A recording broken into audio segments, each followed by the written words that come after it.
क्या किसी को भी पता नहीं होता। एक तरफ जहां आप मजाक उड़ा रहे होते हैं, बाकायदा पूरी एक प्रॉपर उसके तहत कि पीएम मोदी ने जो है वो लड़की पढ़ाओ की जगह पटाओ बोल दिया और प्रॉम्प्टर जो है वो हट गया तो वो देखते रह गए, तो फिर दूसरी तरफ से हमारे लिए भी इसी तरह के जो है वो मजाक उड़ाया जा रहा होता है और वीडियोज़ बन रही होती हैं कि देखें चीन को जापान से मिला दिया, जर्मनी को जापान से मिला दिया और ये R2P के तहत मदद मांग रहे हैं यूनाइटेड नेशन से अफ़गानिस्तान के लोगों के लिए।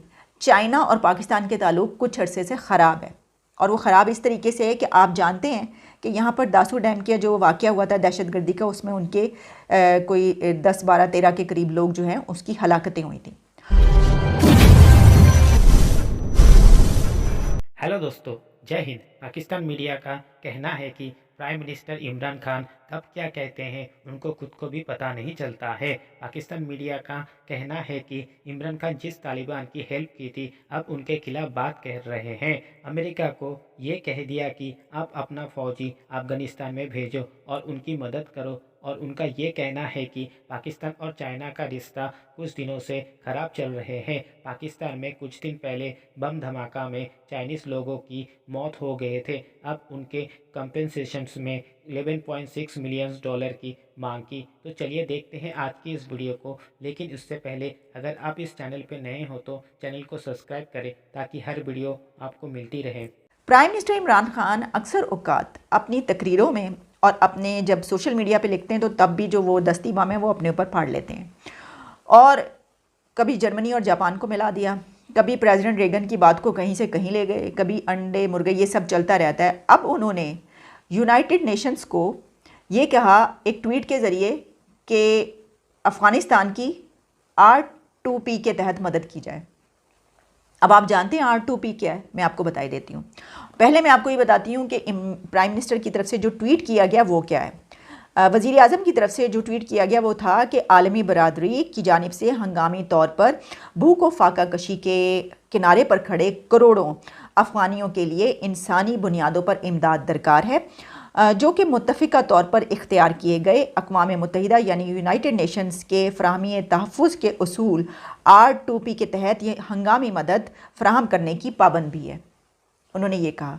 अब R2P का जो रूल है वो ये है कि अगर किसी मुल्क की हुकूमत अपने ही लोगों पर मजालिम कर रही हो, उनके ख़िलाफ़ नस्ल कुशी कर रही हो, अपने लोगों की, अपने अवाम की, कोई हुकूमत अपने अवाम की नस्ल कुशी कर रही हो, उनके ख़िलाफ़ मजालिम ढार रही हो, उनके ख़िलाफ़ जंगी जराइम हो रहे हो, तो यूनाइटेड नेशंस जो है उसकी ये क्लॉज़ है R2P, राइट टू प्रोटेक्ट, कि वो अपनी फ़ौजें उस मुल्क में उतारे और उनकी मदद करे, उनकी हिफाजत करे, उनको, उन अवाम को हुकूमत से बचाए।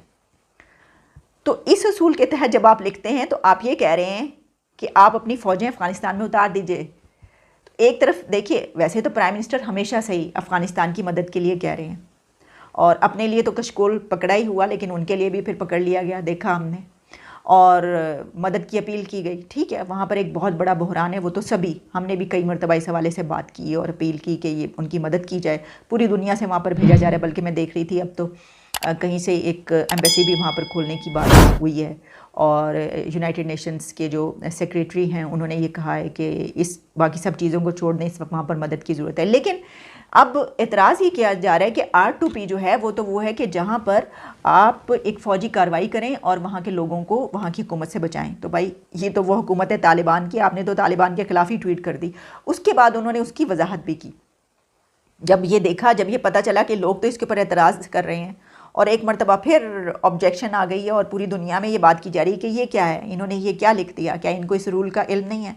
तो समझ में नहीं आता क्या वाकई, वैसे तो आमतौर पर पूरी दुनिया में ऐसा होता है कि जो प्राइम मिनिस्टर्स होते हैं और जो प्रेसिडेंट्स होते हैं उनका एक ख़ास प्रोसेस होता है, एक तरीक़ाकार होता है कि टीम्स जो हैं वो बाकायदा एक रूल के तहत उनके स्टेटस अपडेट करती हैं और वो फिर उनसे इजाज़त लेती हैं, उनसे सिग्नेचर करवाते हैं और फिर देखा जाता है क्या लिखना है क्या नहीं लिखना। तो क्या किसी को भी पता नहीं होता। एक तरफ जहाँ आप मजाक उड़ा रहे होते हैं, बाकायदा पूरी एक प्रॉपर उसके तहत कि पीएम मोदी ने जो है वो लड़की पढ़ाओ की जगह पटाओ बोल दिया और प्रॉम्प्टर जो है वो हट गया तो वो देखते रह गए, तो फिर दूसरी तरफ से हमारे लिए भी इसी तरह के जो है वो मजाक उड़ाया जा रहा होता है और वीडियोज़ बन रही होती हैं कि देखें चीन को जापान से मिला दिया, जर्मनी को जापान से मिला दिया और ये R2P के तहत मदद मांग रहे हैं यूनाइटेड नेशन से अफ़गानिस्तान के लोगों के लिए।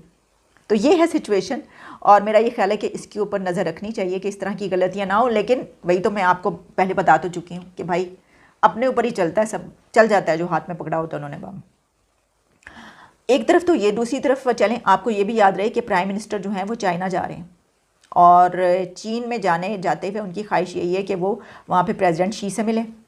पीएम खान वहाँ पर जा रहे हैं और प्रेसिडेंट शी ने उनसे मुलाकात नहीं की, तो जाहिर है कि ये शर्मिंदगी का सामना होगा। लेकिन कहा ही जा रहा है कि प्राइम मिनिस्टर जो हैं वो काफ़ी अपने एक कुछ एजेंडे के तहत वहाँ पर पहुँच रहे हैं। कि पहली बात तो ये कि जाहिर है कि एक कशकोल का तो है ही सिलसिला वो सब कुछ, लेकिन चाइना और पाकिस्तान के ताल्लुक कुछ अरसे से ख़राब है, और वो ख़राब इस तरीके से है कि आप जानते हैं कि यहाँ पर दासू डैम का जो वाक़या हुआ था दहशतगर्दी का, उसमें उनके कोई 10, 12, 13 के करीब लोग जो हैं उसकी हलाकतें हुई थी, और उसके टैकल इतने ख़राब तरीके से किया गया था कि फ़ौरन ही होम मिनिस्टर साहब बोल पड़े थे कि ये तो एक बस का मामला है, बस का हादसा है और तो कुछ नहीं है, दहशतगर्दी तो नहीं है। तो उसके बाद चीन ने उसके ऊपर बड़ा सख्त स्टैंड लिया था, और फिर उनके मीडिया की तरफ से जो कुछ शुरू हुआ था, फिर ताल्लुकात बड़े एक ऐसे नहज पर पहुंच गए कि बड़े कशीदा रहे। और अब ख़बर सामने ये आ रही है, इंटरनेशनल मीडिया जिसको कोट कर रहा है, कि पाकिस्तान ने जो हलाकतें हुई थी उनको कॉम्पनसेट किया, यानी ये कि उनकी कॉम्पनसेशन में एक बड़ी अमाउंट चाइना को देने का जो है फ़ैसला कर लिया। अब चाइना ने कॉम्पनसेशन के लिए तो कहा था और बहुत बड़ी अमाउंट मांगी थी, लेकिन कहा जा रहा है कि पाकिस्तान की हुकूमत को 11.6 मिलियन डॉलर्स, या आप कह लीजिए कोई 2 अरब रुपए, 2-3 अरब रुपए के करीब है, जो कि इतनी बड़ी रकम उनको पे करेगी। अब देखिए, एक तरफ जहाँ समंदरों से गहरी, पहाड़ों से ऊंची दोस्ती है, तो वहाँ पर हमारे ताल्लुकात उस पर आ गए हैं कि पाकिस्तान चीन के जिन लोगों की यहाँ पर दहशतगर्दी में हलाकतें हुई थी उनको इतनी बड़ी अमाउंट पे कर रहा है कंपनसेशन के लिए कि भाई क्या करें हम, बल्कि पाकिस्तान से ली जा रही है। पाकिस्तान के हालात, हमारे हालात ऐसे नहीं है कि हम इतनी बड़ी रकम जो है इस सिलसिले में पे करें। हम तो अपने लोग जब मरते हैं उनको कि हम थोड़े थोड़े पैसे दे के हम कहते हैं बस जी ये ठीक है, इस तरह कर लेते हैं। कोई वहाँ पे जाना भी जो है उनकी मौत पे रिश्तेदारों के पास, उनसे मिलना भी पसंद नहीं करते पॉलिटिशियंस। लेकिन चाइना के लोग जब यहाँ पर मरे हैं तो उनके लिए आप देखिए कि कितनी बड़ी कंपनसेशन दी जा रही है। लेकिन देखिए, अगर हम ये कहें कि ये गलत है, तो चाइना अपने तौर पे तो ठीक है, उसके लोगों की यहाँ पे हलाकतें हुई हैं, वो तो पैसे मांगेगा, वो तो कहेगा कि ये जो सब कुछ हुआ तुम लोग इसके ज़िम्मेदार हो, हालांकि ये दहशतगर्दी में हुआ। लेकिन ये तो होता है, इस तरह तो होता है इस तरह के कामों में। तो मेरा ये ख्याल है कि इसको भी बताना चाहिए हुकूमत को कि भाई ये हो रहा है और हमें उनको पैसे ये देने पड़ रहे हैं। बेशक अब जितना मर्जी छुपाते रहें, ये सामने तो आ ही जाता है ये बात। तो इतनी बड़ी रकम जो है वो चीन हासिल कर रहा है। तो मतलब कहने का ये कि वो जो बात की जाती है, चाइना अपना नुकसान कभी नहीं करता, कभी भी नहीं करता, और कोई भी कंट्री नहीं करता। इसके ऊपर अगर हम उनको बुरा भला कहना शुरू कर दें तो इसमें क्या फ़ायदा। वो कहेंगे हमारे लोग मरे दहशतगर्दी की वजह से हुए या किसी भी वजह से हुए, तो हमारा तो नुकसान हुआ है। लेकिन देखना ये चाहिए कि वहाँ पे उनको कॉम्पनसेशन जो है वो इतना ही ज़्यादा करते हैं जितनी उन्होंने मांगी है। एक दोस्त मुल्क होने के नाते तो थोड़ा सा वो रियायत बरत सकते थे, ज़रूर लेते पैसे, लेकिन इतना ज़्यादा तो खाल तो ना उतारते। दोस्तों, आज की इस वीडियो में फ़िलहाल इतना ही। अगर आपको ये वीडियो पसंद आया तो वीडियो को ज़्यादा से ज़्यादा शेयर करें और ताज न्यूज़ चैनल को सब्सक्राइब करें।